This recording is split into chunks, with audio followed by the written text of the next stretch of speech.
Hi friends, welcome to Suresh official blogs. నేమే సురేష్. అందరు good morning అండి.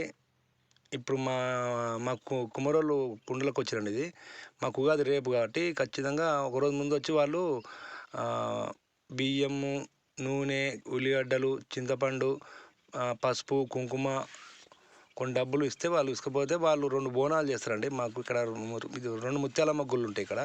ఒకటి చెరుకట్ట కాడ, ఒకటి మా బజార్లో. ఈ 2 ముత్యాలమ్మకు 2 బోనాలు వాళ్ళు చేస్తారు. ఎవరు కుమరోలు వాళ్ళకే ఉంటారండి ఇక్కడ మన మోత్కూరులో. ఇది నాకు తెలిసి ఉగాది పండుగ మా జిల్లాలనే కాదు, మా రాష్ట్రాలు కూడా ఇంత ఘనంగా జరగదని నేను అనుకుంటున్నాను. ఎందుకంటే ఈరోజు మా ఉగాది రోజు మాత్రం బోనాలు వెళ్ళడం ఎక్కడ వెళ్ళలేవు సామాన్యంగా, మా ఒక్క మోత్కూరులో మాత్రమే ఉంటుంది. ఇది ఎడ్ల బండ్లు, లారీలు, కార్లు, బైకులు. ఎడ్ల బండ్లు అయితే హైలైట్ అండి ఇక్కడ మోత్కూరులో. హైలైట్ మాత్రం ఎడ్ల బండ్లు మాత్రం. కానీ పర్ఫెక్ట్గా అసలు ఉగాది చూస్తాక చాలా ఊళ్ళ నుంచి వస్తారు మోత్కూరుకి.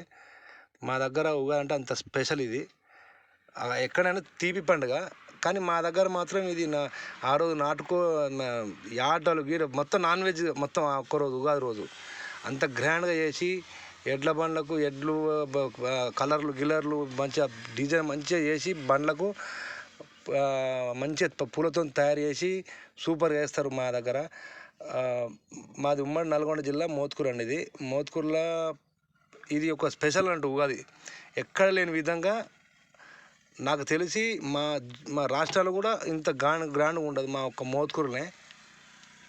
ఎందుకంటే ఈ వెనకటి నుంచి మేము పుట్టక ముందు నుంచి నడుస్తుంది ఇవి సాంప్రదాయం మా మోత్కూరులో. ఓకేనండి, బాయ్.